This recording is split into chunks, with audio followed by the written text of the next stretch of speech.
Good afternoon, I guess we're in now. My name is Meg Detloff, and I work for USGS and PNAMP. Thanks for joining us for the PNAMP Fish Monitoring Workgroup Carrying Capacity Standards Task Meeting. Today, a couple of housekeeping tips before we get started. To mute yourself, click on the little microphone on your Teams platform. Also, if you want to turn your camera off while you're not speaking, it helps everybody stay focused. If you don't see the toolbar, try moving your mouse a little bit and it should pop up on the top or the bottom of your screen. You should see a bar that's similar to what's on my screen right now, so that could kind of help orient you to what the icons mean. If you're calling in, you can use *6 to mute yourself. And so if you guys want to mute yourself, so that's super helpful too, just to kind of avoid distraction. If you have questions or feedbacks, please use the chat function or raise your hand and unmute yourself. We can't unmute you, so it's on you guys to unmute. We are recording this meeting, and it will be available on our YouTube channel probably this week or the beginning of next week. And next, I would like our task leads to turn their cameras on and just do a quick introduction. This is Russell Scran with BPA. Hi, I'm Morgan Bond from NOAA Fisheries.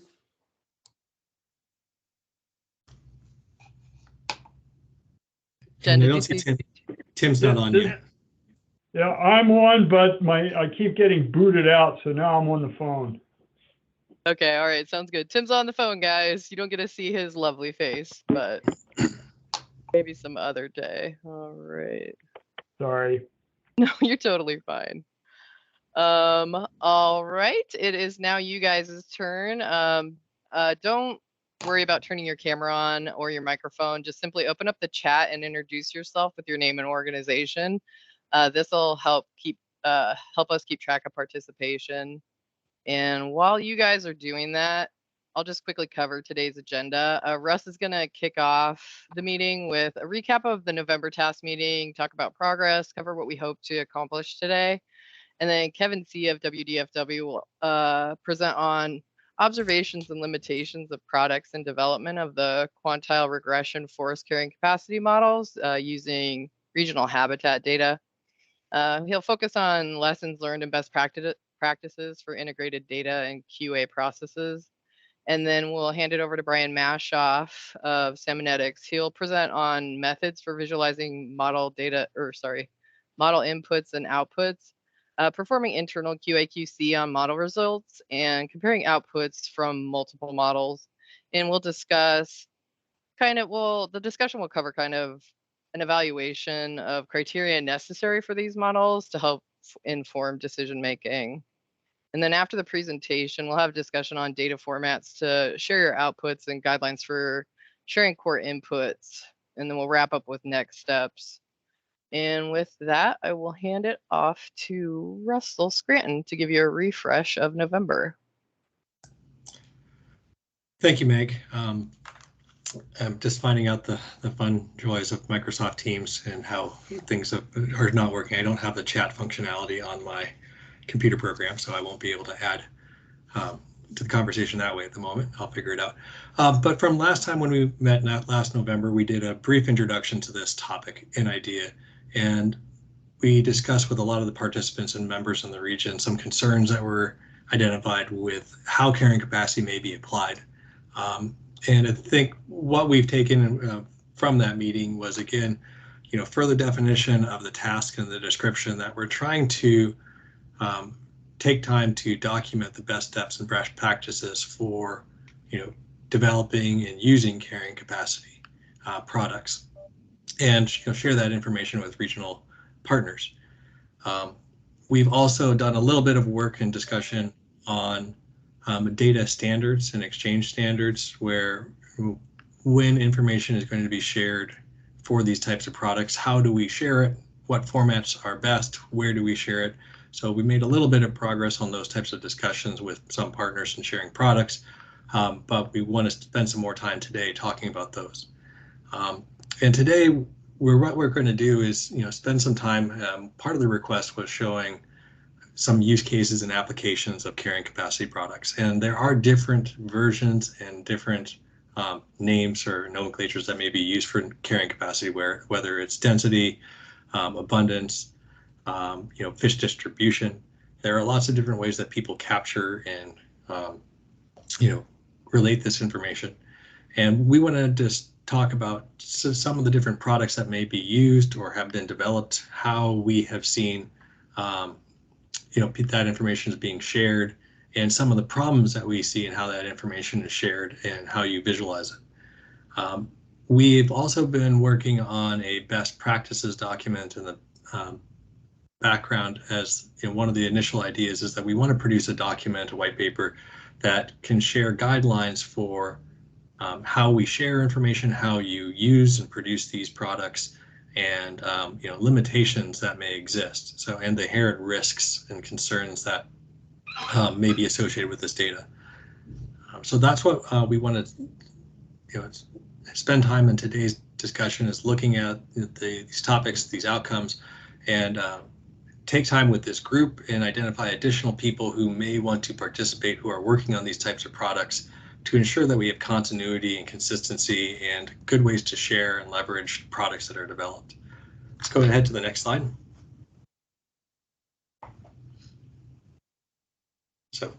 So with that, we're going to, I'll allow Kevin to do a brief introduction, or Meg, if you have the introduction, but Kevin C is going to begin his presentation. All right, and Kevin, I stopped sharing. And while Kevin's getting set up, I'll give a brief introduction. Over the last decade, as a private consultant with QCI and Biomark, Kevin has researched a variety of topics focused on threatened and endangered salmonids, including estimating carrying capacity within the Columbia River Basin. He recently moved into a new position with Washington Department of Fish and Wildlife, focused on adult abundance estimation, primarily focused in the Puget Sound area. And let my screen make sure you're looking good, Kevin. All right, I'll hand it over to you. All righty. Thank you guys for all being here. Thanks for giving me the chance to talk a little bit.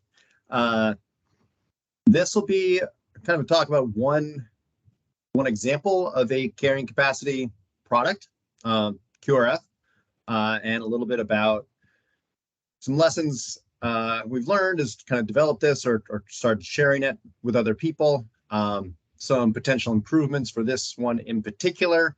And then towards the end, I'm happy to kind of let the discussion go, whether it's into how can we better improve QRF down the road, thinking about the future, or how is this an example of, how does this relate to other capacity estimates and what they look like, their formats, how do we share that? We'll kind of see where things go. Before I go any further, I just wanted to mention my co-authors and co-developers of this model, Mike Ackerman from Mount Hood Environmental, who's here on the call, I believe, and Richie Carmichael at Biomark. They're both continuing to work on QRF in different aspects, in different ways. There's also the citation for our manuscript that came out last year, kind of detailing this model and this framework, well, in more detail. So if anybody's interested in that, you can find it and read up on it. This is going to be a more high-level, quick summary. I'm not going to go into any of the math behind QRF or anything like that. Just talk a little bit about what the inputs look like, what some of the output looks like, focus a little more on the kind of the process framework, and within that framework, talk about different pieces that I think could be improved in the future or potential areas for future research.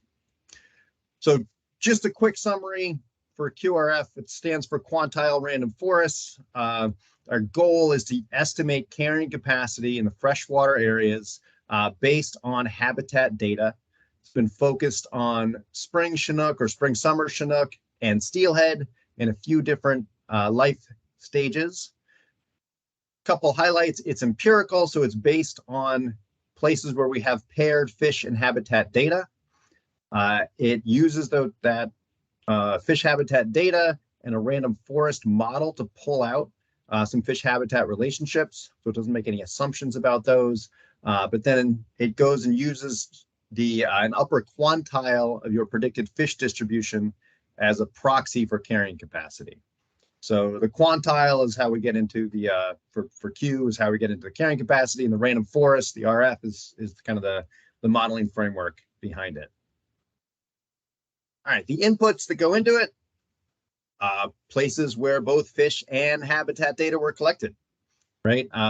And they are kind of across the interior Columbia. There's a little map showing where those are.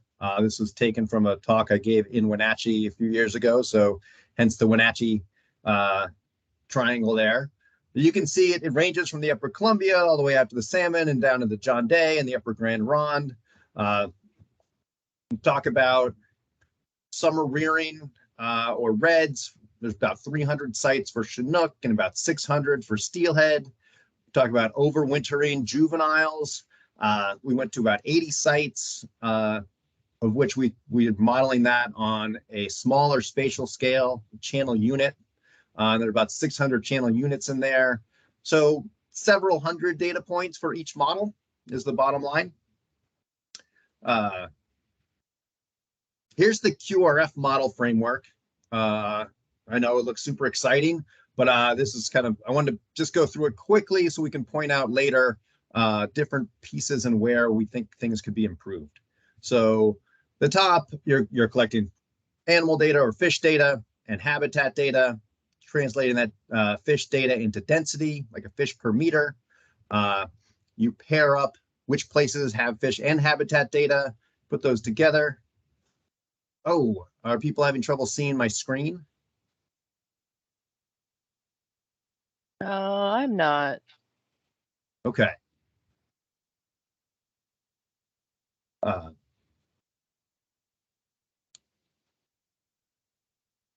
We'll Sorry, keep Amelia. going. Yeah, Amelia, I'll try to work with you on this side here to get this working. Too, we're recording the meeting too, so in case you miss a little bit of this, I can send you the link to that.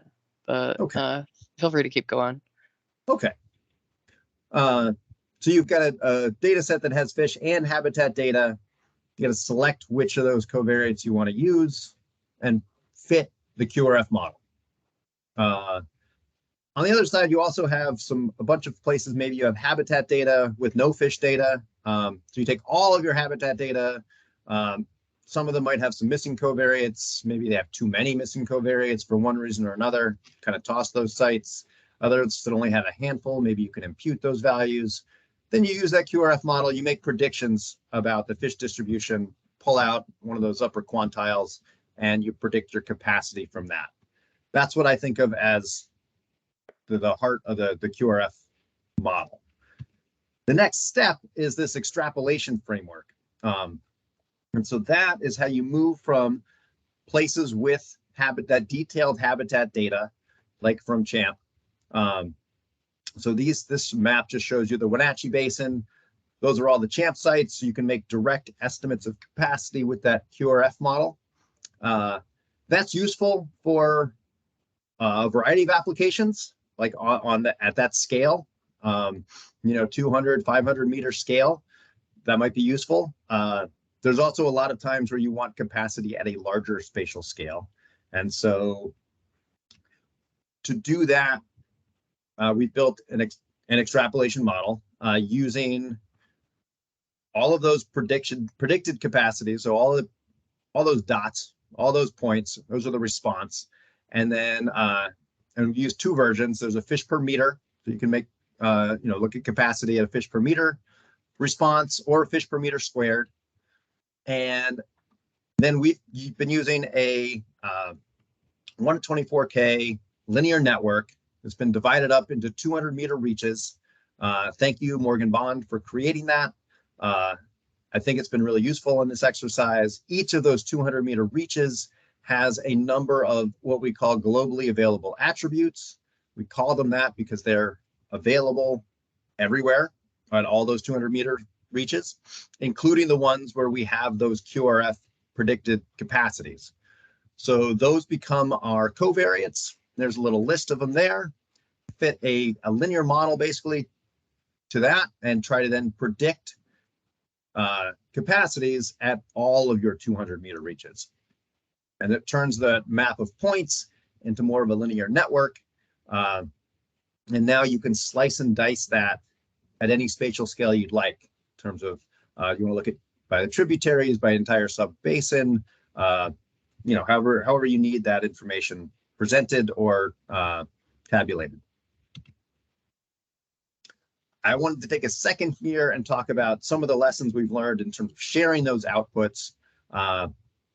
What we found is if you're interested in total carrying capacity for some spatial scale, as in how many fish in total can this watershed support, it helps to use fish per meter as the QRF response, because you kind of know if you have fish per meter and you know how long each of those stream segments in is, it's very easy to multiply those together and you get a total capacity of fish in each of those 200-meter reaches, and you can just sum those up however you would like, and there's your total. However, when displaying things visually, so making maps like these, using and displaying fish per meter squared seems to be more intuitive and match up better with what the viewers are expecting. I think this example just shows the Methow Basin. The map on the left shows that extrapolation using a per meter capacity, and the map on the right is per meter squared. Both of them are technically correct in that they're not displaying anything that I'd say is wrong. It's just in terms of when people are looking at maps and often thinking about what are the high capacity areas or low capacity areas, I think intuitively their heads are thinking more along the lines of per meter squared. In particular, looking at that main stem of the Methow that is yellow on the right, because it's a big wide river. Juveniles are going to be mostly in the margins. There's a lot of area that's just not suitable for them. You wouldn't really think of that lower main stem as high quality, high capacity habitat, which is what matches that's what the per meter squared map shows. Whereas you don't see that in the per meter. And again, that's not wrong. It's because per meter is basically looking along the linear edges of the river. And maybe those edges are just as good habitat as some of the tribs higher up, but it doesn't match people's intuition. So I've definitely run into questions a lot of times, depending on which map we're displaying. So I throw that out there as one of the lessons we've learned in terms of how to share this information with broader audiences. Briefly mentioned that we've done a little bit of validation work with this.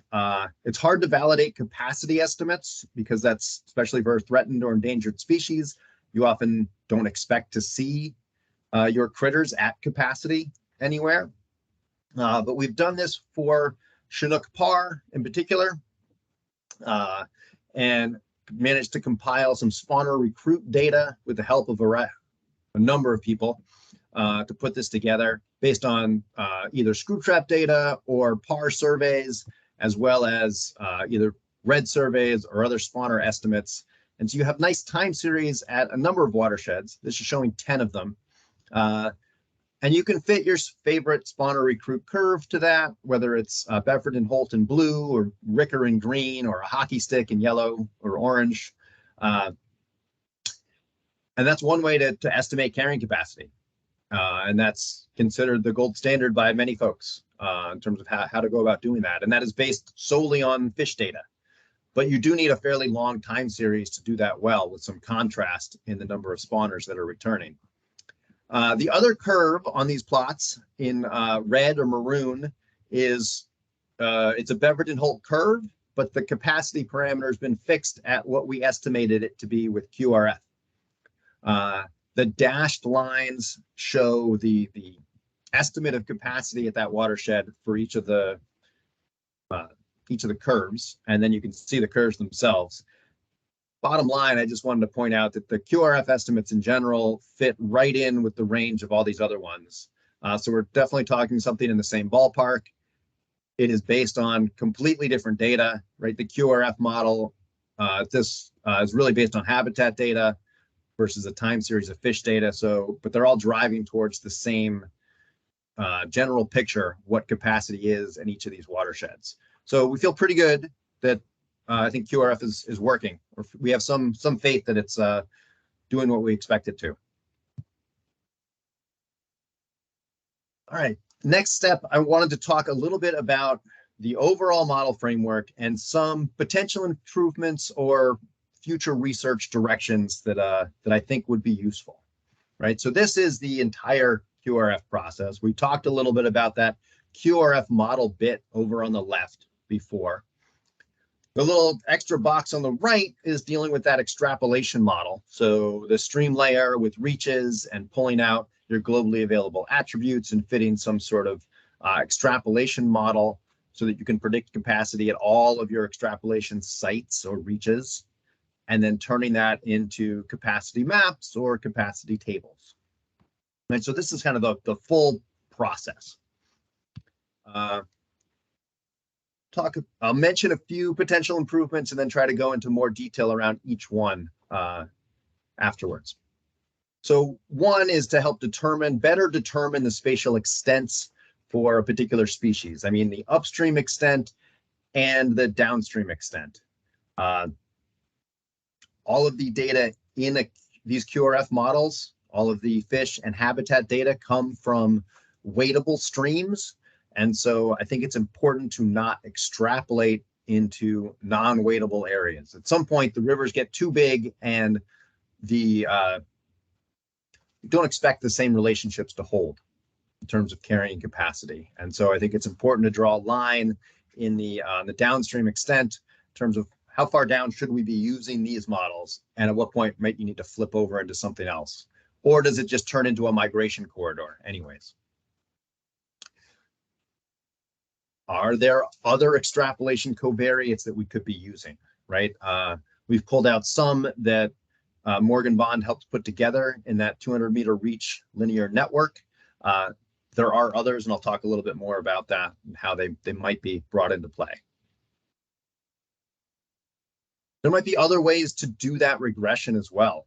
In the actual QRF model, we used a random forest framework. Could you do the same thing in the extrapolation model? That seems worth testing. On the actual QRF side, could we revisit the combinations of habitat covariates, those detailed habitat covariates, at the paired fish habitat data scale? And are there maybe different combinations that are worth looking at? And finally, I wanted to talk a little bit about potentially collecting more paired fish habitat data going forward. So those are 5 potential improvements that I've kind of noted and thought a little bit about. I want to go into a little more detail around each one, and then we can kind of open it up for discussion. As I mentioned, that spatial extent can be important, especially when you're thinking about total capacity over a large spatial scale. Those upstream extents are often determined by StreamNet and the ranges that have been described there, or expert opinion. So in the past, we've taken some of these maps to certain watersheds and looked at talked to local experts, and they've helped refine that upstream extent of, oh, this is where we found Chinook, or this, no, they don't actually go into that tributary at all, things like that. So you can tweak it locally a little bit. Downstream, it's a little more challenging because obviously these are salmonids. They are occupying all of those downstream extents, including the main stem Columbia River at some point. They're moving through them. It's just a matter of when.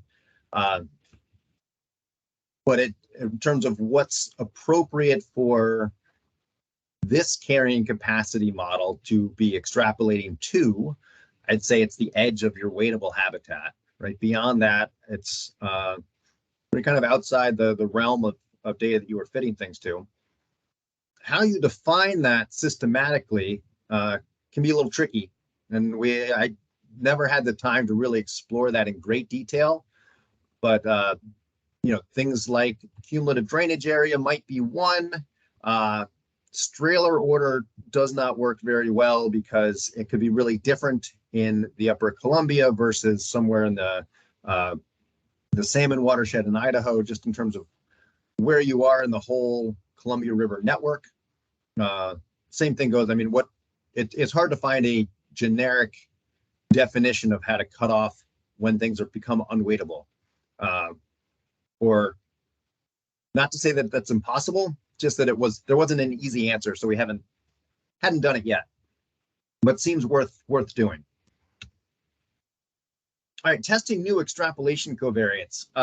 This one I think holds a lot of potential, and that that linear network, it's an NHD plus layer. StreamCat has more than 600 variables that you could attach to that linear network. Many of those are probably quite useful for this kind of extrapolation exercise. The hard part would be mapping the NHD plus segments that StreamCat is kind of tied to onto those 200-meter reaches that we've been using. The 200-meter reaches that's about the scale of a CHAMP site, and so it was fairly straightforward to match the direct QRF estimates from a CHAMP site with detailed habitat info onto, it's on that reach ID as part of that linear network. So it would just be an exercise to figure out how do you map those 200-meter reaches onto whatever the segments are in the NHD plus layer. And then how do you go through those 600 variables and make some choices about which ones are worth exploring and potentially using in that extrapolation. Last thing on that extrapolation bit, exploring linear regression versus the random forest framework. I'll just point out that the linear regression side, the big plus there is you can account for the survey design weights that went into why were sites picked as part of CHAMP in certain watersheds. Accounting for those design weights does lead to more accurate coefficients in general for any sort of regression related to a survey design like that. However, you can also end up with reaches that are way outside the realm of those CHAMP sites in terms of what those covariates look like. And you end up making predictions of capacity that are either way too high or way too low because it's a linear regression, so that line just keeps going out into space, maybe way, again, beyond the range of those observed values. So you can either constrain those predictions in some way and bring them back. Random forests, on the other hand, ignore those design weights, but they're also not really estimating coefficients, so maybe that's not a problem. But they do also solve the problem of making predictions that are way beyond your observed values, because at some point, if your GAAs are well outside the range that you're looking for, or well outside, say one of them's a lot bigger than the biggest observed value you have, the random forest model is just going to predict whatever it is at that biggest value that you've got. It won't really go beyond that because it's not fitting lines out into space. I'll leave it at that. Last couple things here, thinking about different flavors of QRF. So this is going back to, we've got a data set full of paired fish and habitat data. How do you select the covariates, the habitat covariates that we'd like to use to help predict what capacity is? We've taken an approach that I think leads to what I would consider the best overall QRF model, but that's open to interpretation or revisiting. But I think there's also other flavors that might be worth exploring depending on what you wanted to use this capacity estimate for, right? There's been a lot of interest in trying to use QRF to look at restoration designs and what kind of restoration might improve the capacity the most. And so it might be worth building a flavor of QRF where most of the covariates are very restoration focused. Gives you a little more direct control over restoration dials that you could turn in that QRF model. I've also talked to people about using just globally available attributes as the covariates for QRF. So basically pairing fish data with GAAs. That would remove the need for that extrapolation model. And maybe out of those 600 potential metrics, you'd find a good combination that worked well. Again, it would take that that extrapolation model out of the equation. You wouldn't have to worry about it. The only downside is most of the time, globally available attributes, well, they don't really know what the local habitat looks like. They usually don't know if it changes. So if restoration is happening in some place, the GAAs don't reflect that change. And so your capacity estimates also won't reflect that change, which again, depending on the use you have for this this tool, might be a good thing or not. Thinking about choosing covariates, again, this goes back to what people's desires are, what their needs are, but should you have the same covariates for different species? Should you think about making them different based on one criteria or another? What about different life stages? You know, I think in our current approach, we've generally tried to keep them the same for different species, but explore different covariates for different life stages under the assumption that you know, different processes are playing out between what makes good spawning habitat and what makes good overwintering habitat or good summer rearing habitat. Finally, I'll make a plug for the need down the line to collect additional fish and habitat data, right? The existing QRF models are built on data collected between 2011 and 2017. So even the most recent data there is 4 or 5 years old now. The CHAMP program no longer exists, so no additional CHAMP habitat data is coming in. There are all some, but I just wanted to point out there are some alternatives. Some of you are familiar with DASH, or the Drone Assisted Stream Habitat Protocol. That has been tested and used in a few different places in the upper salmon, or well, the salmon watershed. And I've worked with that a bit to help pull out metrics that can be measured by DASH as well as pulled out of CHAMP data, so you can develop a QRF model that can then use DASH surveys to make habitat or capacity predictions. So that's one possible alternative for habitat data. In terms of adding fish data, snorkel surveys are a valid way to add additional fish data. I know sometimes it's been harder to do electrofishing, getting permits and so forth in different places. I will say that I think it's important that snorkel surveys would come with some sort of calibration. By calibration, I mean some factor that you can expand by to say, okay, I counted this many fish, but I think there's actually this many there, because you know, basically estimating your probability of detection for those snorkel surveys. Did you count 80% of the fish, 90% of the fish, 30% of the fish? I think that's important to be able to translate that into actual abundance and not relative abundance. And there are ways that people have been doing that. Critfic's been working on a nice protocol to do that calibration. Even if you don't have paired fish habitat data, even if we just went out and collected more habitat-only data,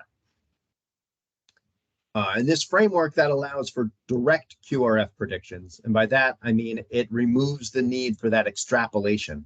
So for instance, we've done some DASH surveys over a 5-kilometer stretch of river in the Passamaquoddy River in Idaho, and you can get direct QRF estimation, or QRF estimates of capacity at all the 200-meter reaches within that 5 kilometers. Again, don't need the extrapolation model bit. So there's some use in just looking at habitat data. And again, at some point, that paired fish habitat data just becomes older and older, and it would, I think, be beneficial to update that with some additional data collection.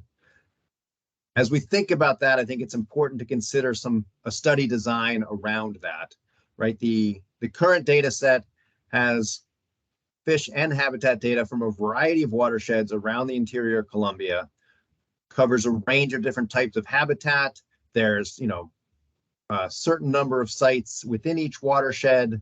There's obviously a range within each of those, but it's fairly balanced. So some considerations around that are probably worth doing, rather than, oh, I have the chance to go collect fish habitat data at 200 more sites in the Upper Grand Ronde, which is great. But if you just threw that in with the existing data set, that kind of skews everything towards the Upper Grand Ronde, which may not be what you're looking for.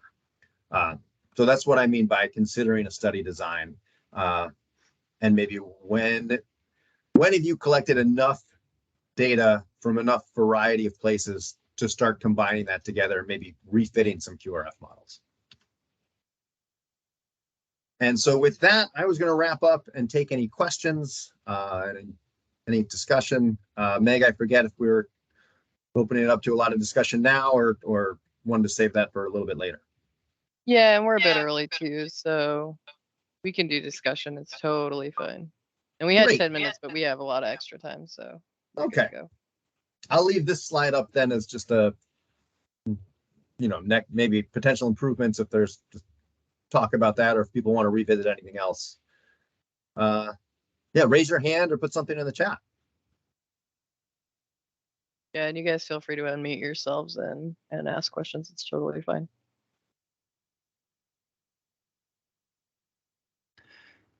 Hey, Kevin, this is Dan Isaac. How you doing? Good.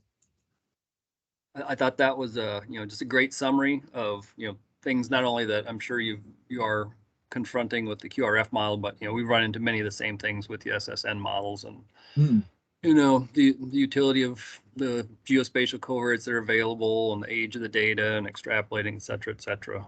So I think I would just echo everything you've said as a ditto for us. But I just had a couple comments. I thought your the example you provided of the linear fish density map versus the aerial fish density map was a really good one, and highlighted, the stark differences you can get from basically the same output values, depending on just how you're expressing those densities. And one possibility there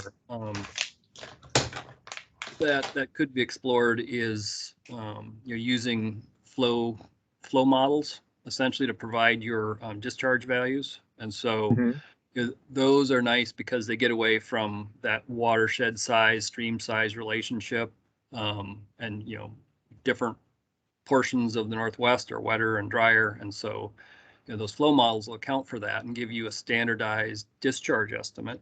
And then you essentially take your predicted fish densities and divide by that discharge. And so that gives you, a volumetric density estimate then. And you could, if you wanted to express that aerially, you just need a stream width discharge relationship.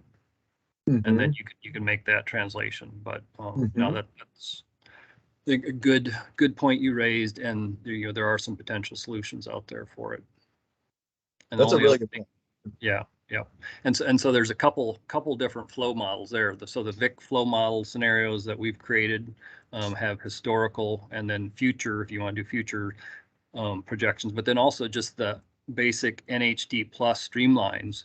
There are value added attributes, and they've got a model that they've used to predict discharge values for all reaches within the NHD streamlines. And so that's, I don't know specifically which table it is, but that's inherent to that database as a covariate that potentially could be used for that.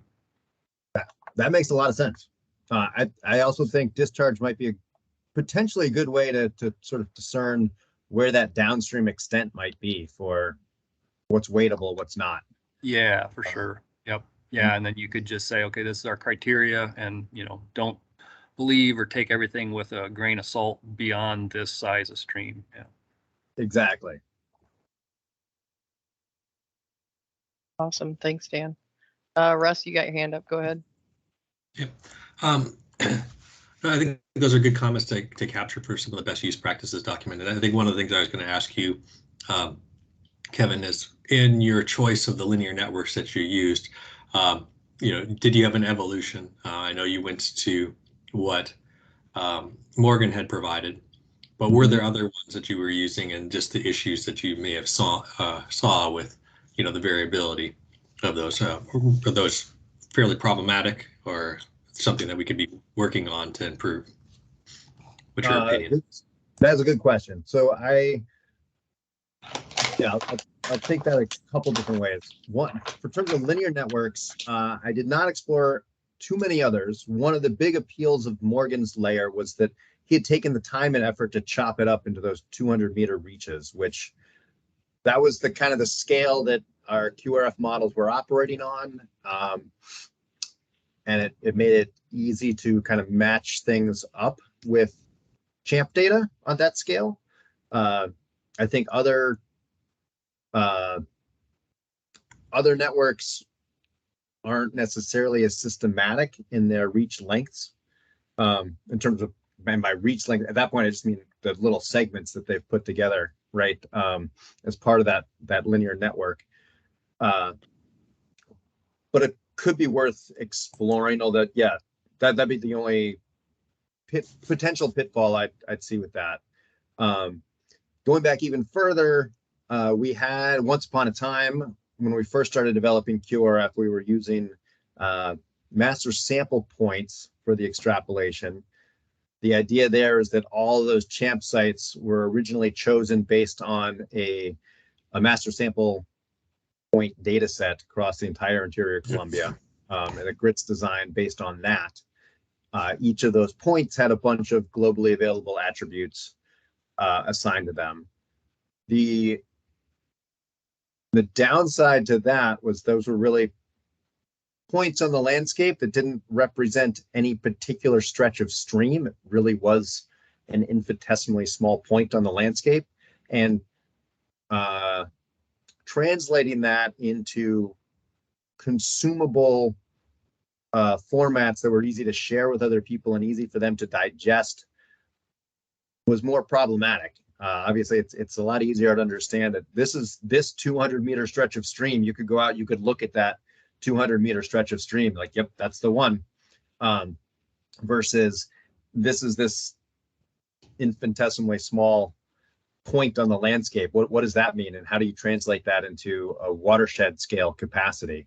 So you could certainly make visualizations, and you could roll that up and get total capacities at different scales, but it wasn't as intuitive or digestible or easy for somebody to just pick up and slice and dice it the way they wanted for their watershed.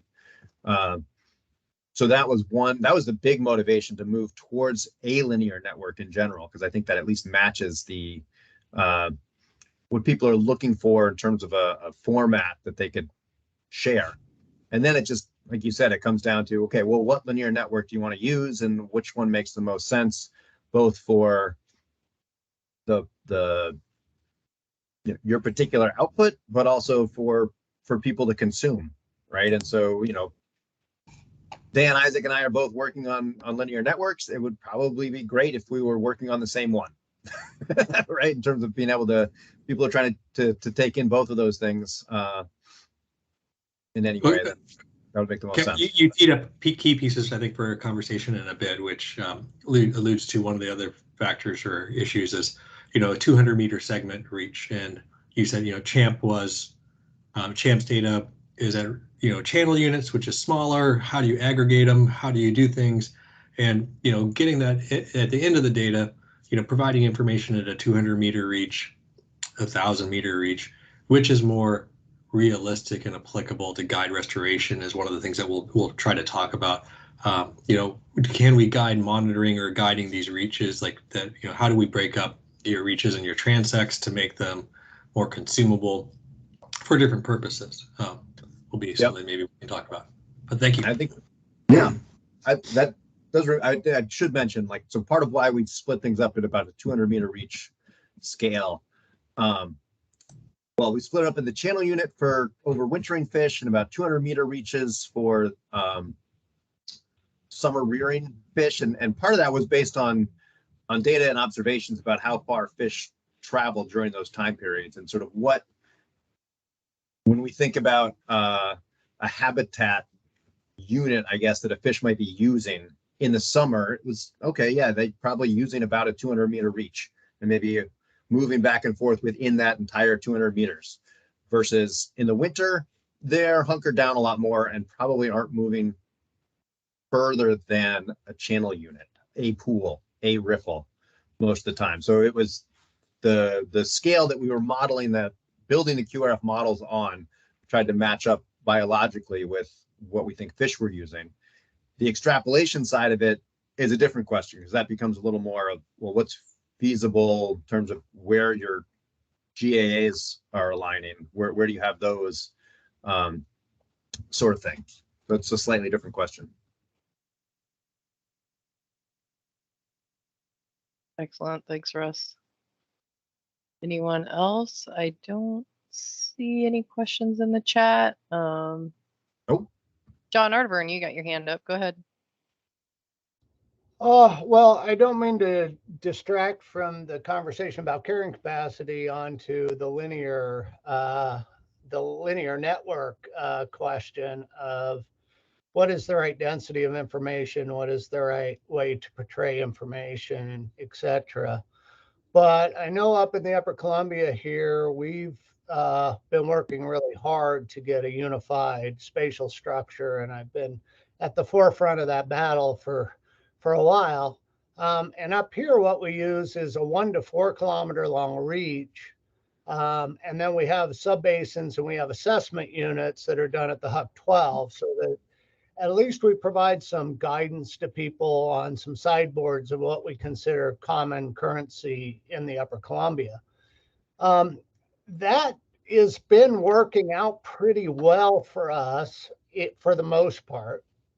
I will say, though, when we tried to use the forest regression model outputs, it was kind of difficult to put those into that context. And we weren't quite sure how to interpret the results and cross-compare to our network. So I guess my question at the end of the day is, how flexible is the model in changing things like that? That is a good question, John. And I think the latest output on a linear network would probably make it easier to slice and dice things. If you go back to something like this, if this is the output and you want to put that into Huck 12s, you know, it's just a matter of overlaying those Huck 12 polygons and then basically adding up the capacity within each of those. I think I remember working a bit on trying to do that work in the Upper Columbia sometimes when we had just point data or master point data or predictions, and it was a little more, there were definitely more hoops to jump through, and it was a little harder to slice and dice things as flexibly as everybody wanted to. I think the current outputs are better for that, and would hopefully make that easier, because I appreciate the that Huck 12 framework and that spatial scale, and how I've seen some of the visualizations put together for that in the Upper Columbia, and I think that works really well. And so I think this could fit into that as another input for what's going on in each of those Huck 12s. Thanks, appreciate that, Kevin. Yeah. Excellent question. Thanks, John. All right. Looking like it's winding down, guys. I think what we'll do is we're pretty much kind of on time now. So if anybody thinks of any questions after Kevin wraps up, feel free to put them in the chat and we can kind of address them, or we can address them offline.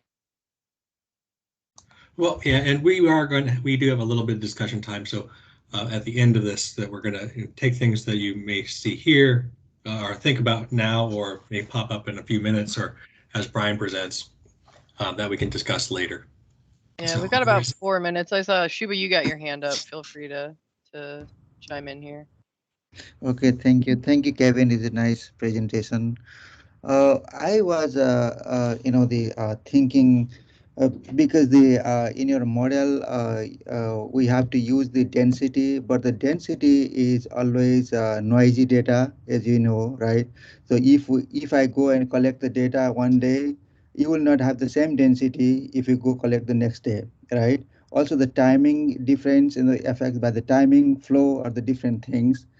So instead of using the the density, and also the another factor is capacity depends on the fish size, right? So is it directly proportional to the sizes?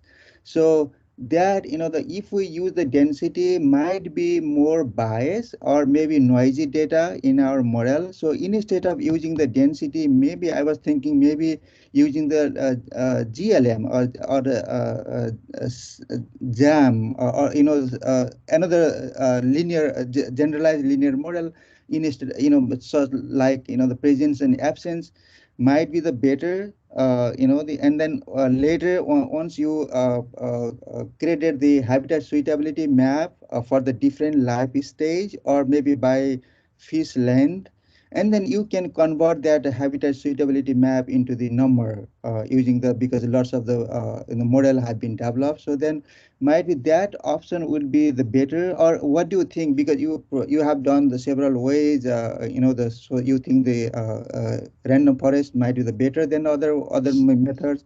What is your opinion, Kevin? So good question, Shiva, and worth, it prompts a lot of different thoughts in my head. So one is I recognize that fish data can be noisy, and it can be difficult to collect.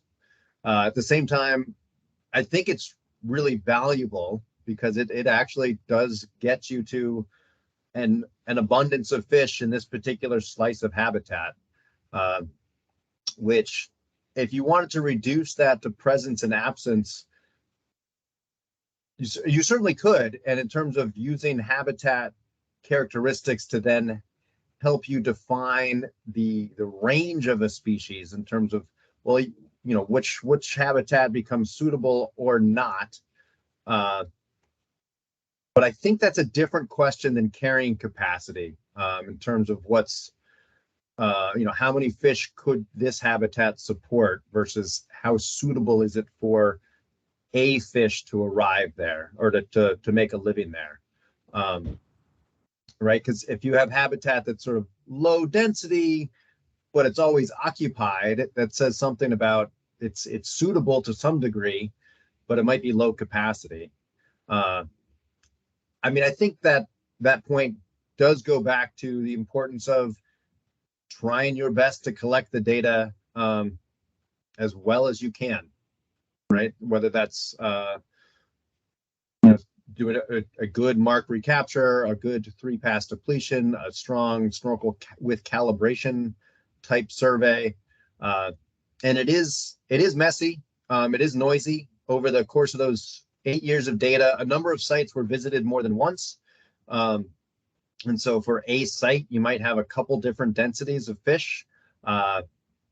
We went through and decided in those cases to just take the highest observed density. So, if that was in 2015 instead of 2012, we'll use the 2015 density data since we were aiming at carrying capacity. So obviously you're looking at more of the higher density areas. But it's certainly, it's worth considering. It is one of the challenges in general. And I'd say for a lot of anything dealing with capacity, fish data is hard, messy. Yeah, I agree with Kevin. Thank you. Thanks, Shuba. All right, it is 1:55, and so to keep on task, I am going to pause Brian and have him hand it over, or sorry, Kevin, and have him hand it over to Brian. And while Brian's getting set up, I'll give you guys a brief introduction.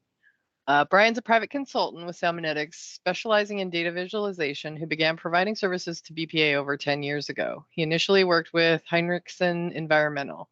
His academic background is in chemistry and physics, but don't let that scare you. And with that, Brian, it's all yours. Hello. I apologize for not having a camera, but if you'd like, I will send you a picture, and it might even be of me. So I'm going to dovetail Kevin's talk with a different way of looking at some of the same model output that he was using, because I'm focusing or have been tasked with looking at some of this QRF data output from the most recent work that Kevin's done. And visualizations in general, you don't necessarily think about it, but how you visualize data is highly tuned to what you expect to see from it, or what your sort of goals are for your investigation of that data. And so for the purposes that we've been talking about data, or Russell and I have been looking at habitat data, is from the standpoint of using it to inform decisions about habitat improvements, or what changes might happen because of climate change. So in the modeling, you could think about it in terms of predicting things, as they are, and using whatever attributes are available, but also things as they could be, what positive or negative changes could happen when you change particular attributes, or things that happen, attributes that you have no control over, temperature, rainfall, and identify locations where you might be able to get the best bang for your buck. Spend this, get a improved habitat. Maps are visualizations, and people don't think about it in that sense, but I mean, you're basically taking a landscape, putting it on a 2D flat surface, and you're putting something on there. But some of you might recognize what I'm looking at here, but maybe not. But it's it's clearly a river network, but it's just a bunch of lines that are connected. But if I change that a little bit and actually, in a sense, attribute those lines with a particular parameter, in this case, it's with Strahler stream water, all of a sudden things become a little more clear. And many of you would recognize this, even if I didn't put the labels on the map. But in a sense, we're showing, interconnected streams, and we're showing differences in those lines depending on how big this stream is by one particular measure. And as Kevin said, Strahler stream water is not the best. It's a little bit flaky in terms of how streams get bigger and smaller, but it does provide something that's fairly visual in terms of being able to interpret where you are on the map and what's going on. The downside here is that there's trying to go beyond that is a challenge in terms of kind of visual perception. And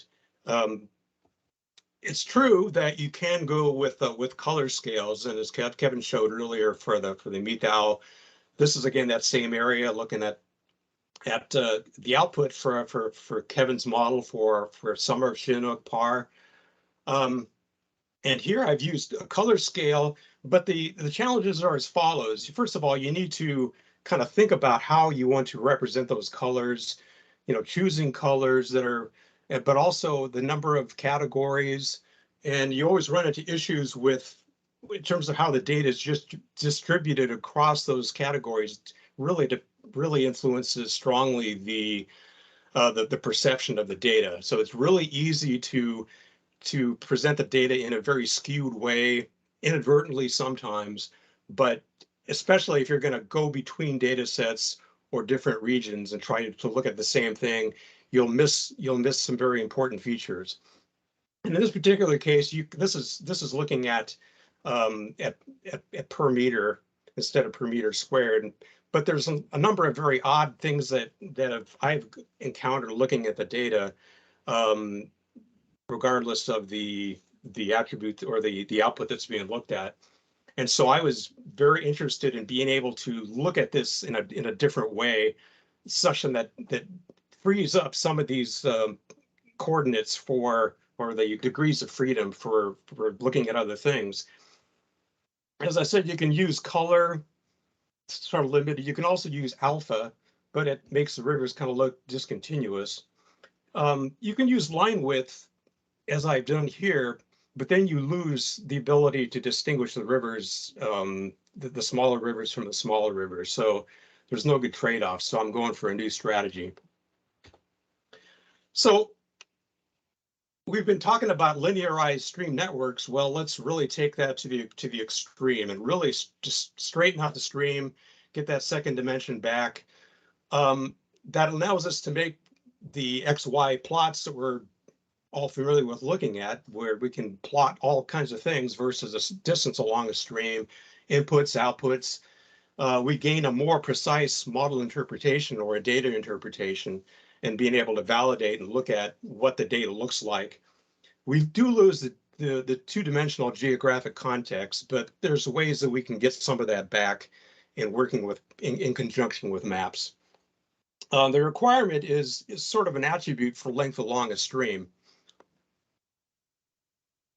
And Kevin introduced this particular stream layer that Morgan and Nodine, that Bond and Nodine came up with, and I think we need to give it a name. I'm proposing Bodine, but maybe people, maybe Morgan doesn't like that. But in any case, this is again a quick survey of that particular layer. There's 200-meter segments, lots of different attributes. The key thing is a unique ID for each segment, but also a unique ID within a HUC6 for a branch, for a actual stream, which is the branch ID. And then the reaches have IDs. And where that comes into play is the fact that for whatever reason, these are numbered sequentially along a branch, which allows you to easily order those reaches along a branch from top to bottom or bottom to top, whichever way you want to do that.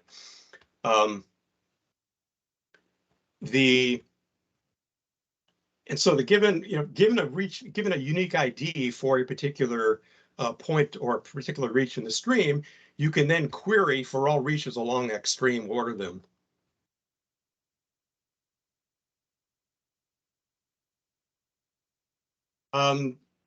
Again, these are some of the attributes, and the ones in bold are the ones that are sort of important for really navigating around.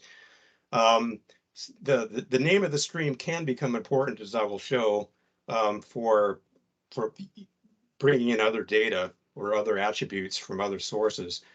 Some of these are useful and not directly, but indirectly, for being able to navigate up a network through the source tributaries from a particular point, being able to eventually extrapolate or summarize, aggregate above a particular point on a stream up into the watershed.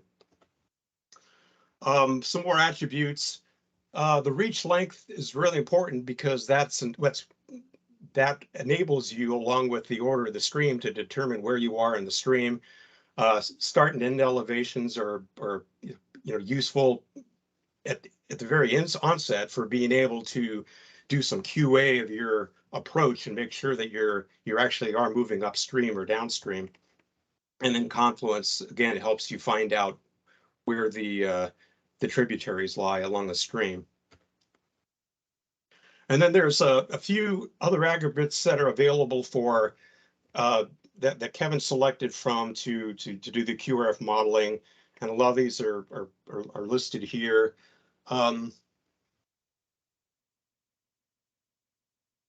Let me back up to just a map and just kind of show you, just quickly show you just one example here. So this is the Wenatchee, and this is a figure that from a paper by Andrew Murdoch. This is showing just a few streams in the Wenatchee Basin, but we do have the spawning habitat indicated by this sort of shaded out or kind of looks darker here area here. So that's a very simple way that's on this map of being able to show that, but we have very limited number of lines. It's not too busy, but what I'm going to be showing you is just some preliminary or a quick look at the Wenatchee River up to Lake Wenatchee, and then the Little Wenatchee above Lake Wenatchee. Just wanted to get this back in context. Okay, so here's the result of doing this particular operation. So I'm taking a point along the Wenatchee River. I'm starting here, but let's just say we're starting at the mouth on the Columbia.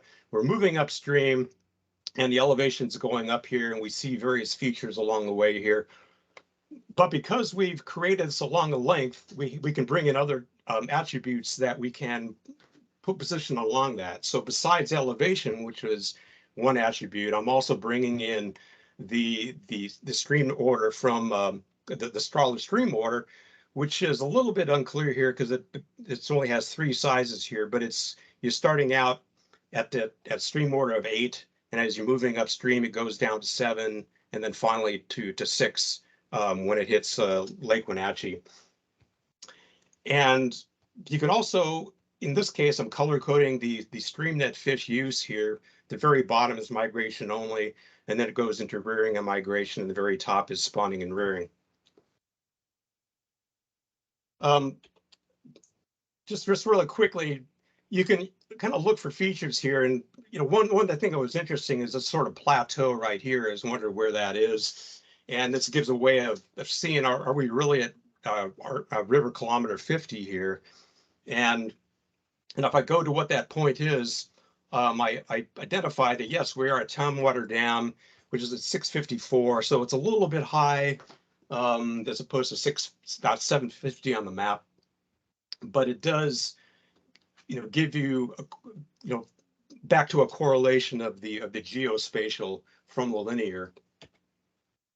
And if we go above the Lake Wenatchee, we see sort of a different, we see it starting at Lake Wenatchee very down low, where it's migration only, and then we get some habitat here, and then above a certain point, at least according to StreamNet, it's not rated, and it's certainly going up, very high, it's steep in elevation here. But the question that Kevin raises about, where do you stop doing your summation as you're moving upstream or through the network is a very important one in terms of really putting boundaries on how much of your available habitat you're going to realistically aggregate to be able to compare with other measures. Hey, Brian, yeah. Just sorry to interrupt you. Mark Rose, you had your hand up. Did you have a question? Or there'll be time for discussion at the end if you want to add it then. Maybe it was nope, just sorry about that. I was trying to click something else and accidentally hit the reaction button. Yeah, no worries. All right. Sorry, Brian, go ahead. Well, that's okay. It gave people time to read this because it's really a classic. Because there's basically nothing that can't fit into one of those categories there. But this was taken a little out of context because right after that he said this, and there are the things that we know but are attributed at the wrong spatial scale. So it's like attributes that, oh gosh, it doesn't fit there. So as Kevin alluded to, we have this other particular data set that's attributed in this place, but how do we bring that into the new Morgan-Bond data layer? So it's a general idea is repurposing attributes. How do we move from one to the other? And there pretty much every possibility can be conceived in some way, because you could have points that you want to add, grab an attribute from another data set, but maybe different densities will depend on what you do. We have lines that we want to grab attributes from points from, etc. And a lot of GIS programs provide a lot of opportunities for do this, but it's really kind of good to think about the best strategy and how we can come up with best practices for doing these things. And I have a kind of a list of strategies here. What I'm going to be doing mostly is taking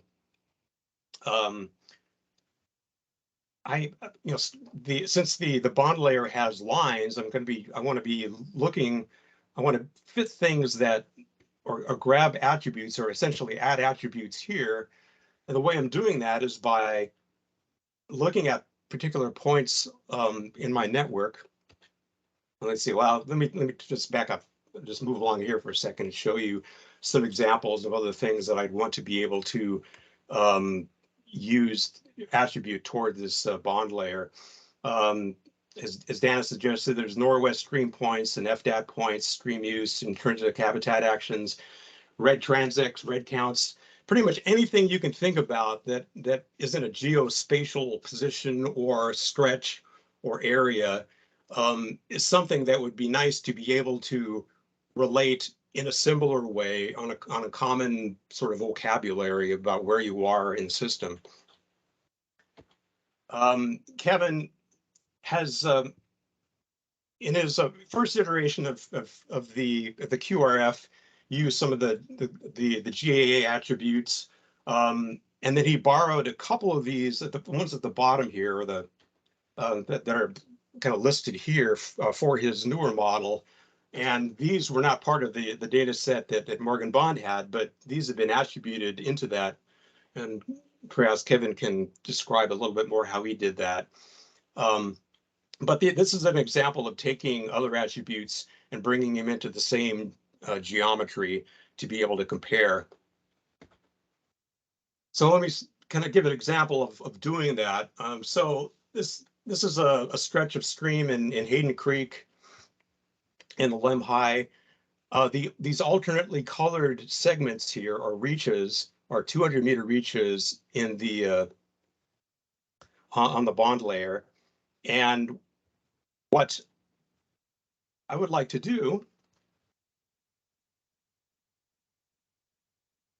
is to be able to, I have a separate set of points, and we'll call them GAA points here, where I have attributes I would like to be able to visualize on the same linear visualization as the attributes that are available for the bond layer, and in particular to be able to see where they lie on the linear scale from the mouth up to the headwater.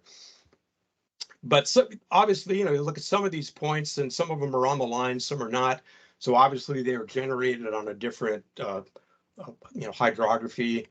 And the general problem is, okay, how do I define what the pairing is between each of these points and each of the reaches? And there's lots of different ways to approach that from a point to a line.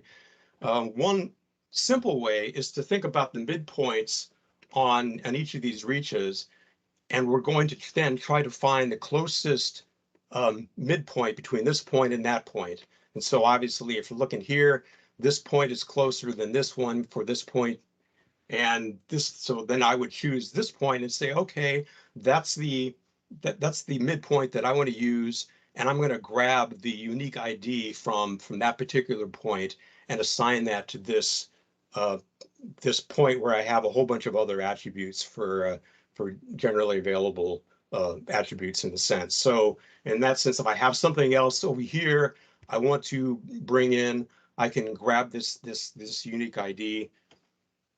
And a way of looking for those points is to go and just draw a line between the two, and that way you can visually see, okay, these make sense.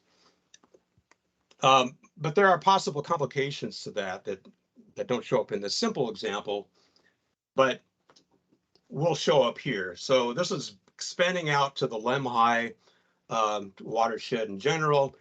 We were over here in the Hayden Creek area. And so these lines represent data that's available or reaches that are available in the bond layer. And I'm adding points here for points that have GAA attributes. And so if I just choose an algorithm that I did before and look for the midpoints along each of these lines and find the nearest point, you're going to get a whole bunch of points that are going to be attributed in a very strange way, because we have a lot of mostly dry streams that are attributed with GAA that are not in the other one. And it could be vice versa, that you're missing some in one, but in this particular case, we're going to be adding a unique ID to each of these points. And without any other information, it becomes difficult to really decide what's our data and what's not. Because if our only way of deciding that points lie along a particular stream or can be associated with a particular reach is the fact that they're connected, then we're going to basically grab all these and they're going to be assigned here, and your data is going to look very funny. So we need some strategy for removing these, and one is obviously choose some kind of a distance cutoff such that if these lines are obviously wrong, we can basically remove all these points from our data set, because there's no reaches that we can associate these points with.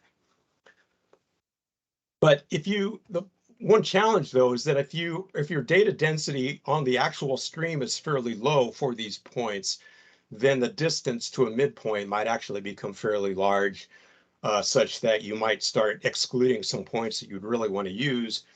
And what I discovered is that in a lot of cases, the actual name of the stream will be available somewhere in the data set.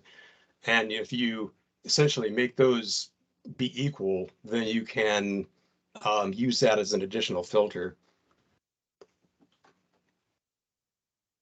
So what I'd like to do now is to transition and show you sort of a flow of how I get to this point to be able to work from, oops, didn't want to do that. Let's see. Here. How I can get from what we were describing before to starting with a map and being able to get to the point where I can look at those things on the line. So here's again a map of the Columbia Basin, and I'm going to bring in attributed lines for the QRF. And I'm going to choose one example here. I'm going to look at the Entiat River. So just kind of browsing around, you could look at this and it looks fairly uniform and red. But as I can move my mouse around and I can explore the river here and see, oh, okay, there's definite some differences, some lows, some highs, but it doesn't really give you a good way to get an overall sense of what's going on. So what I'm going to do then is choose a point on the river here. I'm going to click on a point. It's established a point on that river. And what's going on in the background is it's launching an application which is going to look at the database and grab from that particular point that I clicked, it has associated with it a unique ID. The data, it goes into a database and finds out what reach that is, and then grabs all the reaches for that particular river stream and sorts them in order of essentially elevation. So it gives me the entire Entiat River moving up. And again, you can see how the stream net colors change here, and the river gets smaller as you go upstream. And so this is the actual data output from the QRF model. This again is density per meter. Below is density per meter squared. And so this is the actual data that for this particular stream that Kevin is aggregating to come up with those overall values. And so there's a lot of interesting things going on here, lots of some spiky stuff going on. And this point here represents the point on the stream that I clicked on. So going back to the map, that's where we were. But at the same time, we can look at some other covariates here that were used in the model. So what I was very interested in doing is trying to look and understand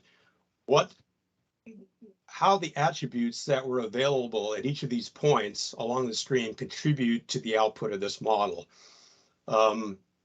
And so in lining up the data along with the attributes, I can go through and basically look at all these particular attributes and see, okay, what are there things which contribute more in particular areas than not?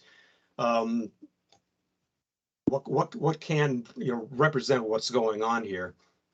Another thing to look for is,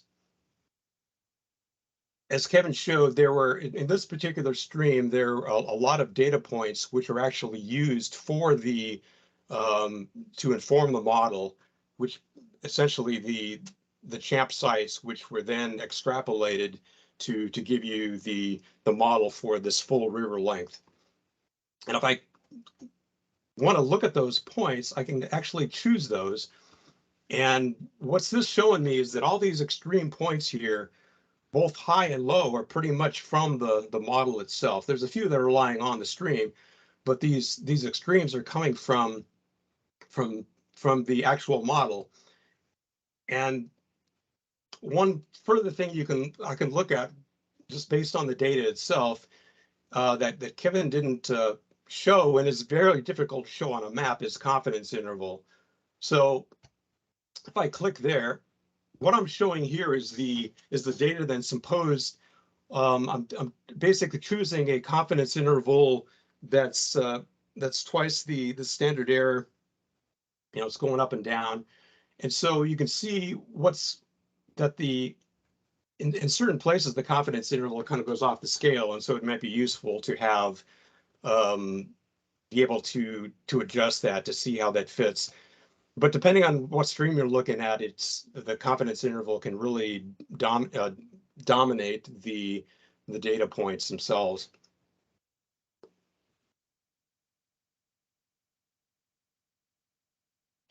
It's only Brian, we yeah. got about 10-ish minutes.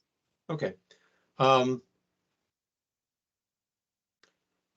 One thing that I believe I've learned from looking at this data, and Kevin described, you know, using the QRF approach, using a more linear regression model.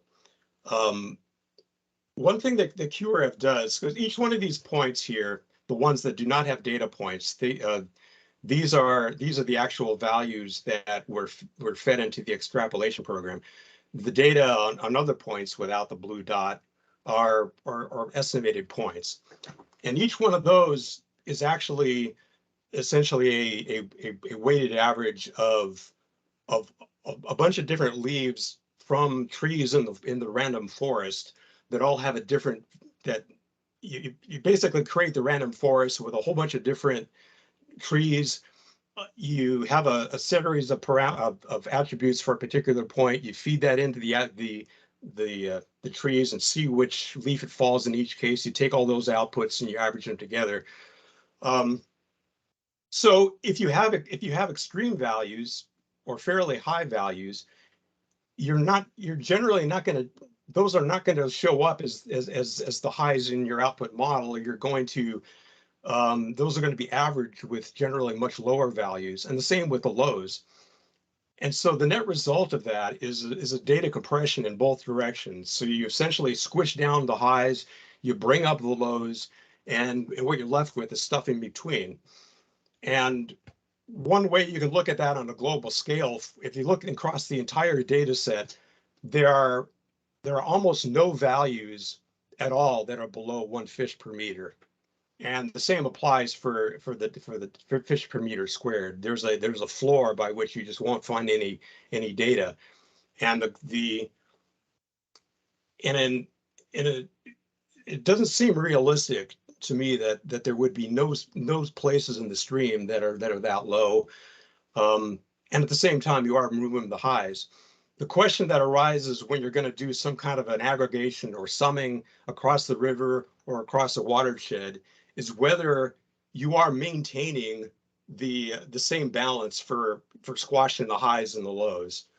Is it really established that by aggregating across here, you remove both the uncertainty, but also maintain the same number of fish? Is it conservative with number of fish? And I'm not sure the answer to that is yes. There's a whole lot of other things that can be learned by looking at the data this way, not just of outputs and model inputs, but also about the attributes that are going into it.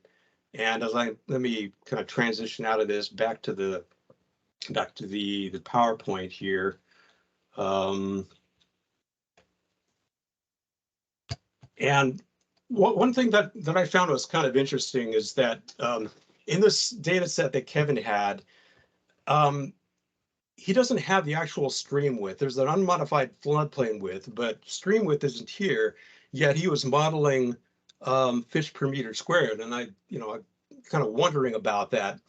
But it turns out that in some sense he is, or maybe even in an exact sense, of the width is included here. And this is just looking at using the same tool that I was looking at before, comparing some of these attributes. And these are two that are available from the GAA set. There's the wetted width of a stream and the cumulative drainage area. And this is for the Salmon River from mouth to headwater. And it's also convenient to kind of look and see how these densities match up here, because I've identified where all the tributaries, major tributaries, flow in here, and they match up very well with these essentially big increases in the big increases in the cumulative as you go downstream. But these are kind of remarkably similar here. So one thing that's useful point of discussion for this group in thinking about attributes and how to make things shareable is to really go back and understand where all these particular attributes come from, rather than just having a list, because the fact that these two are the same means that if you use both of these things in the same regression, they basically are, you're just basically duplicated. It's not just correlated, they're nearly identical. And similarly, this particular attribute was from the set that Kevin used in the most recent. And so it's a little bit different, but it's basically stream width. So that by including this in the model, you're sort of implicitly adding in width. And so adding in something else that's like this wouldn't really help any of your the modeling effort, because it's basically a duplication. So I'll just kind of close with some of the lessons that I've learned from looking at this, and I basically don't trust models, and not even my own.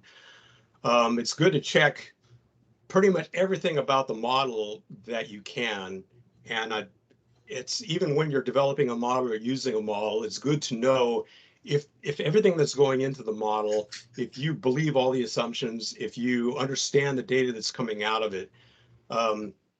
But I wouldn't trust visualizations either. So that's because they can be rather subjective. So I'll stop there and open myself up for questions as well. Excellent. Thanks, Brian. You guys know you can type your questions in the chat, or you can raise your hand, or you can just unmute yourself. Go ahead and start speaking. Russ, go ahead. Yeah, and I think, Brian, thank you for presenting. And I think the comment you have is don't trust the visualizations. And this was part of the point of why we wanted to come together as part of the group to write the best practices document, is to understand the limitations of the data, understand what people are looking at, and that there's a lot of variability in what people can do to improve the general education or understanding of the information that's being looked at. And I think you really helped on, I think, on the side of validating information. I think one of the things we talked about earlier is, bringing in other data sets. And I think, how do you bring in other data? How do you attribute it? How do you take a look to QA/QC your results, looking at your model to see, does this output make sense relative to other data, information that may be done or collected, to check these assumptions, or how can we bring these two data sets together, I think, is the other point. And that's one of the things I've been having Brian work with, is how do we create something that can visualize the StreamNet data set, the QRF data set, and FDAT fish data analysis tools that Dan Isaac is working on with intrinsic potential. How do we combine these products, show visualizations, and give people the power to look at the raw data, the model data, and all these things in their hands to improve their own decision process. We know models aren't perfect. It is a model. It's an extrapolation. But how do we use this information? And it's user beware, I guess, would be one comment. But how do we make sure that we can educate and make sure that people are warned properly? So I'll open up further for more conversation. But thank you, Brian, for presenting.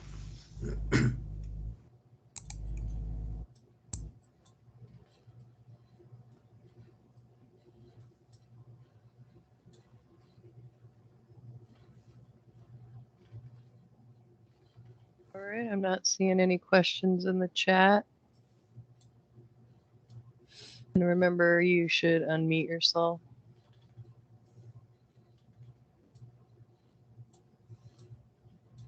Brian, I see you're unmuted. Do you have a question?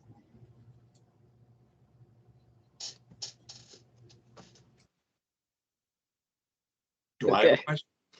No, sorry.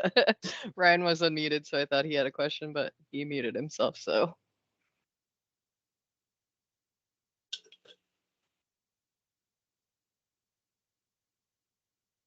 All right. And obviously, if you guys take some time and marinate all this information, feel free to contact either of our presenters if you have additional questions or kind of think about it later and come up with some stuff. They're more than welcome you guys' input and feedback. Kind of give it a minute for you guys to think about it.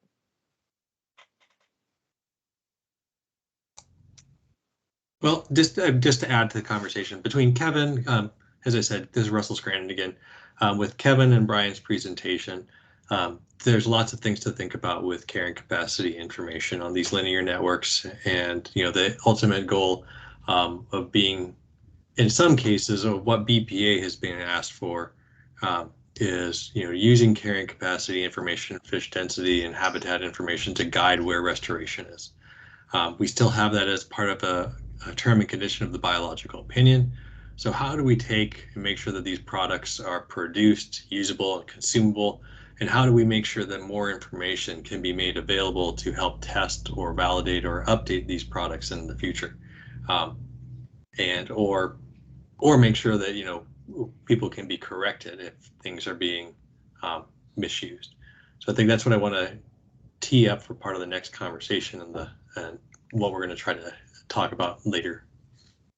But if there's any other questions for Brian, go ahead. Yeah, no, I think that's a good segue into what we're going to cover next. So if you guys I don't see any hands and I don't see any comments. So thanks again to Brian and Kevin for presenting. I am going to take control of the screen. All right. And I'm going to hand this over to Russ again to queue up a bit of discussion about inputs and outputs. So go ahead, Russ. Okay. So in experience working with Brian, working with Kevin, working with Dan Isaac, there's lots of things that have gone on with the ability to access these data sets, use them, consume them, to visualize them, to hand them over to our habitat restoration group, to help give them information that they can use to guide restoration. Where is this information published? How do you make it accessible? How do you download it? How do you read the metadata? It's all really important as I tried to look at this information and visualize it and understand it. I think when it came into some of the tools, I think I've shared them in the past, onefish2fish.net, Brian has produced some juvenile capacity tools that show StreamNet's data, the intrinsic potential data from NOAA, Beachy class, and QRF and FDAT products.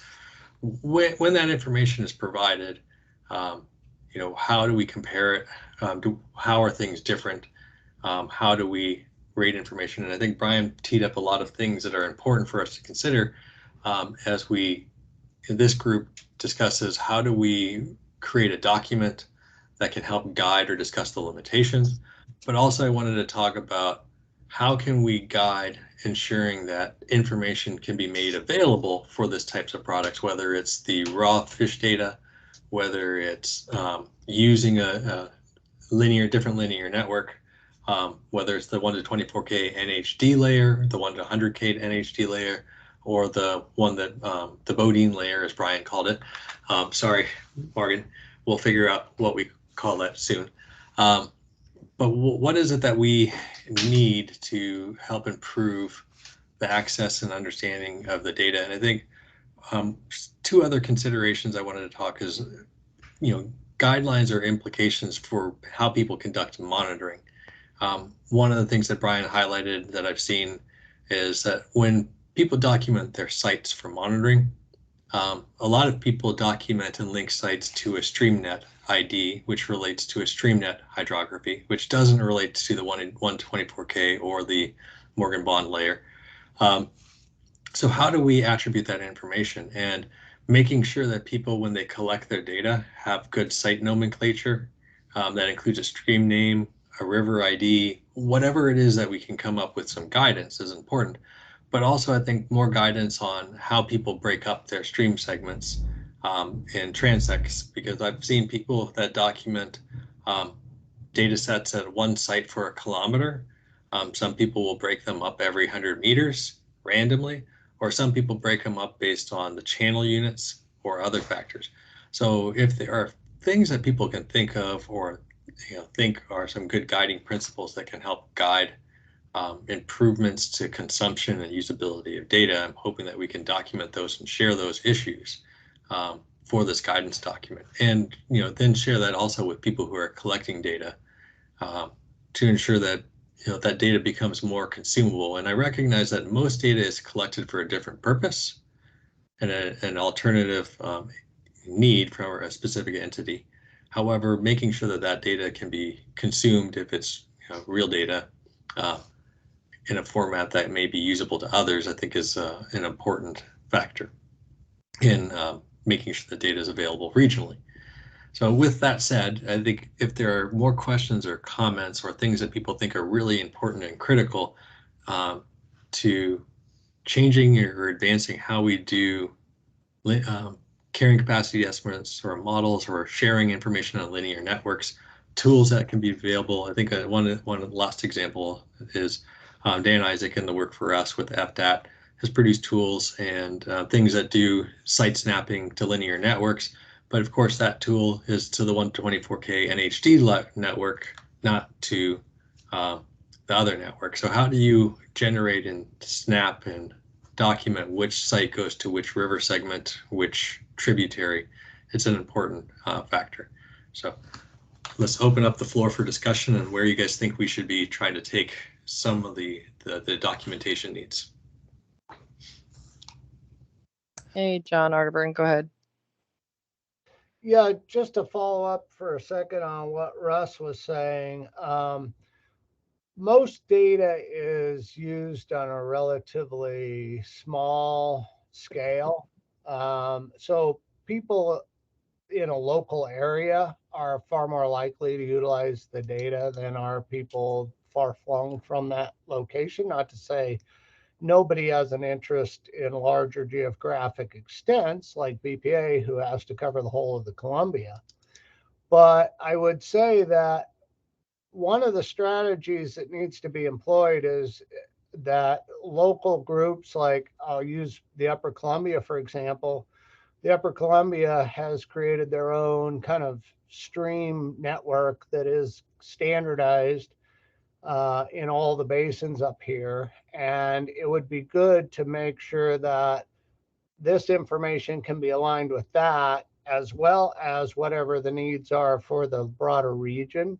So it's got to be a look both up and down the scale and make sure that local groups get what they need. And if they can provide their data in a way that it helps facilitate roll up to a larger spatial structure, that's great.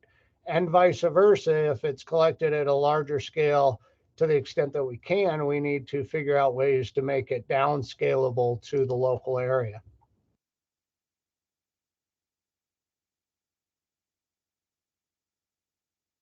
John, I agree with you and thank you, because that's one of the comments in the document that we've highlighted is the need. How do we share? Where do we share this information? Some of this type of information we don't have data exchanges for and data standards.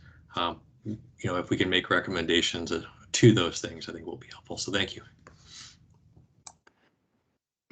Hey, Ross, this is Dan Isaac, I guess, just building on this conversation and thinking about building interoperable databases from, composite data sets that are collected locally. One of the things that we always either need to have or we have to go track it down from the individual data collectors is a spatial coordinate.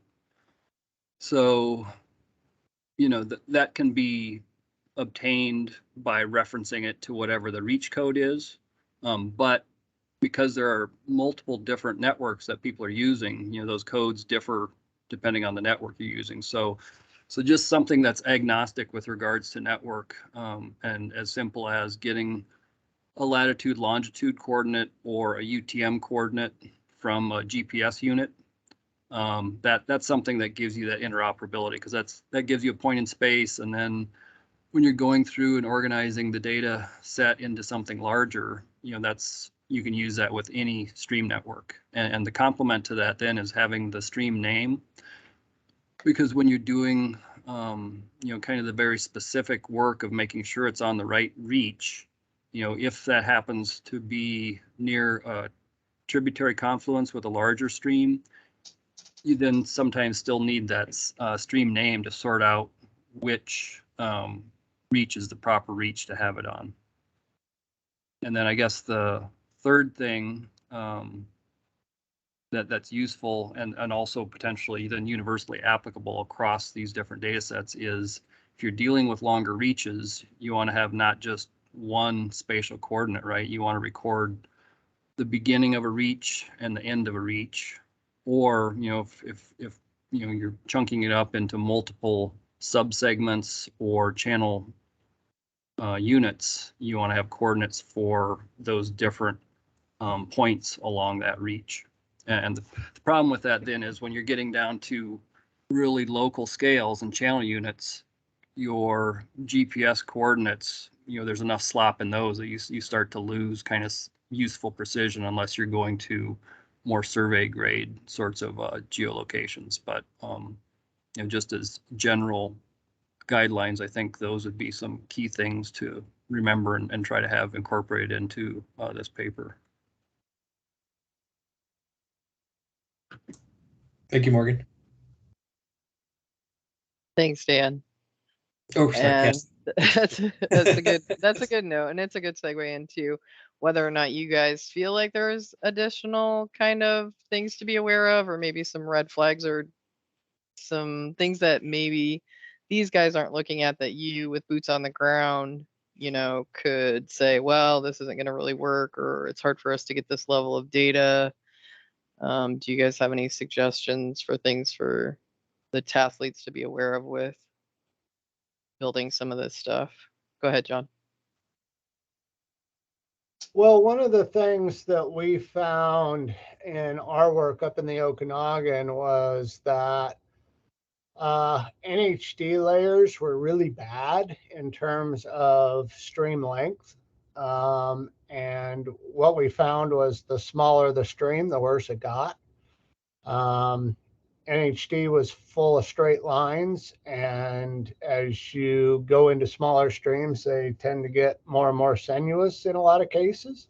And the more sinuous the stream, the worse the information was for the most part. But there were times when, we actually tracked the stream channel with a sub-meter GPS, and those tracks showed us that at times there was a third or more of the stream length missing compared to the NHD layer. So particularly when you're talking about capacity estimates, this becomes a real critical factor, because usually it's a unit per area or length. And if your length factor is misleading or truncated, it's going to create numbers that probably don't align very well with what you measure from a fish response variable. So just a word of warning when it comes to using these GIS-based base maps, they tend to fall short in terms of distance. Excellent. That's good to know. Thanks, John. I think we forget not all of the data is always accurate. Brian didn't Anyone? forget that. He didn't trust it. Yeah.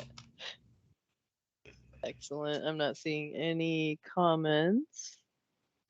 Well, I guess this is Dan again. The only thing I'd say is, John's absolutely right. And that's just kind of ultimately always going to be a limitation and trade-off, right, between the real world and model representations of the real world.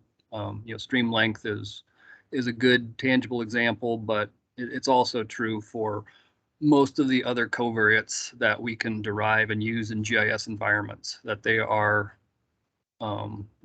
proxies for what the reality is on the ground. And, hopefully that proxy is strongly correlated with conditions there, but, there are always going to be simplifications, there are going to be averaging over local conditions. And,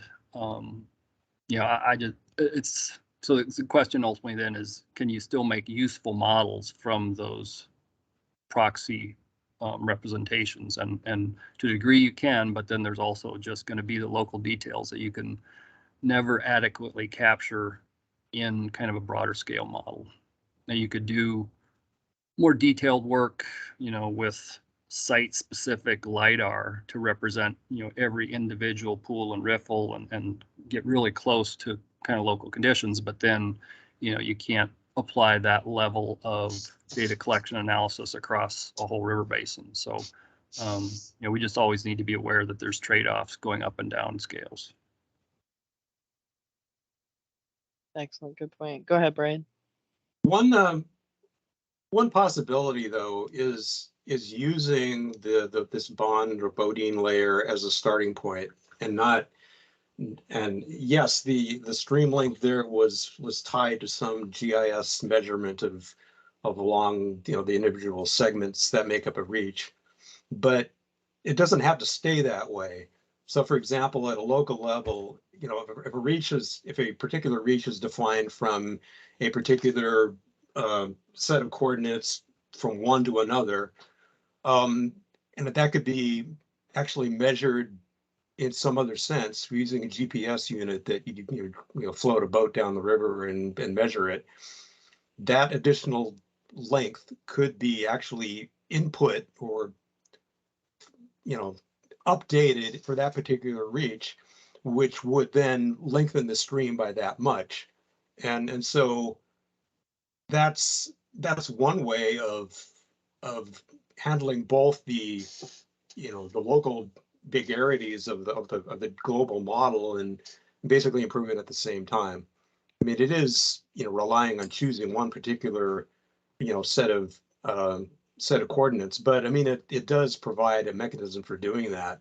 And in terms of the two choices are that sort of presented, that either you try to come up with some kind of a global standard or way of communicating spatial location of all these things, might not be that achievable. But going back to what Dan said about coordinates, that's pretty a starting point for a reach and a stopping point of the reach is not a whole lot of information to have to represent, and sometimes that's all you really need.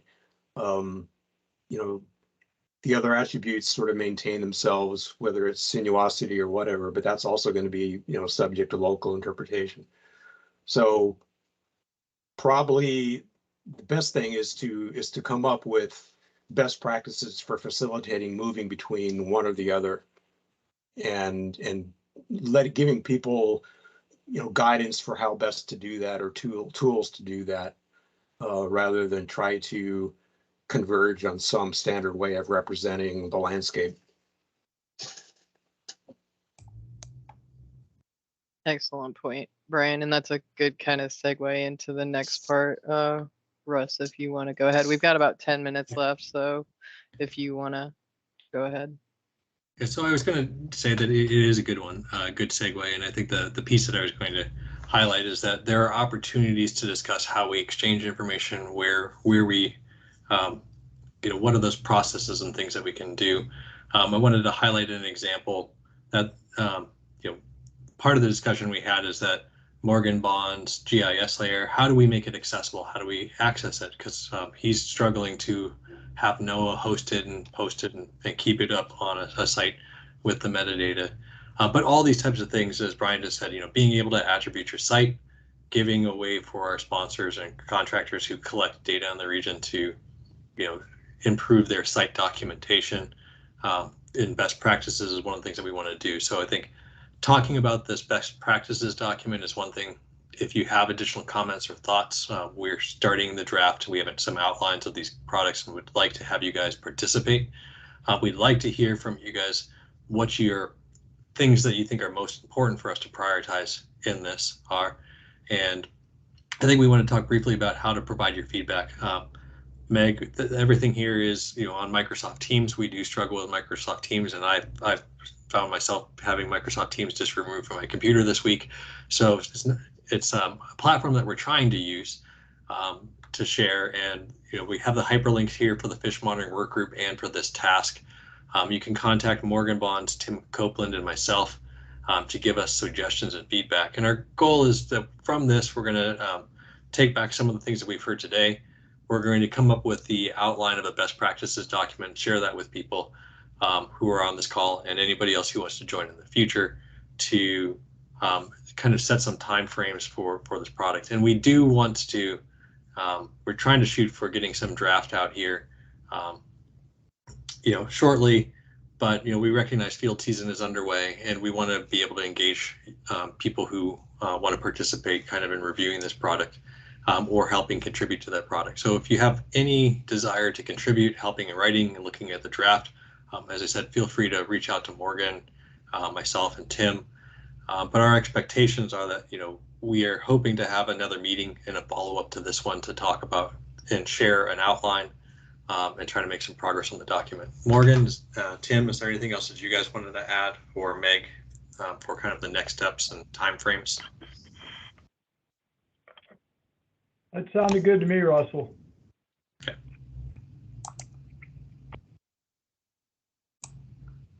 Morgan, do you have anything, any extra input? No, also sounds good. Yeah, I think we'll try to have something that people can start to look at with that best practices document soon. I know it sounds a little nebulous maybe right now, but we would like to get a lot of feedback from folks on that. So yeah, definitely. If you have any interest, please get engaged with that one. And another piece, just as a highlight, we are continuing to do additional work with, finalizing a comparative tool to the QRF product with Dan Isaac. Dan Isaac uses fish data in his tool, and we're working with PNAMP's fish monitoring work group on a data exchange for snorkel fishing or snorkel surveys and electrofishing data. And from my efforts with Brian and with ODF&W and IDF&G and with Dan in the past, our goal is to try to also make recommendations in this of what are some standards and ways to share that information so it can be consumable in these types of models or products to help us test or validate the outputs. So you'll hear a little bit more, and for people who want to participate in that fish monitoring work group for snorkel surveys and electrofishing, we are trying to make a standard to share that information. So again, people can use that to validate or check or cross-check outputs that are produced with data. So with that, I'll stop. Anything else, Meg? Or I would just mention, due to the issues with Microsoft Teams, we have migrated a lot of stuff to the PNAMP website. I provided the project page in the chat there, and each task now has its own page. So that'll give you not necessarily like a working place. That's kind of definitely still more Teams, but at least you'll have access to documents like the task description. We can post the best practices document, so you guys have a way to access that a little bit easier. It's kind of a spot just to show you where the events are, linked to old material from those events, and have access to finalized documents. Just kind of make that easier for you guys instead of trying to navigate Teams, because I know a lot of people's firewalls had a lot of problems with DOI. So just to kind of mention, there's ways to get information. Obviously, always just contact us and we can make it work for you guys. But otherwise, I'm good. I feel like the rest of the task teams guys, I think you guys are good. Okay. Well, to end, thank you very much to Brian and Kevin for presenting their information and their products, and for people who engaged in providing some comments. Really appreciate your time today. Hopefully we'll see you in the next session, and talk to you soon. Excellent. Yeah, thanks, Russ. Thanks, Kevin C. and Brian Maschhoff too. Those were great presentations. All right, thanks everybody.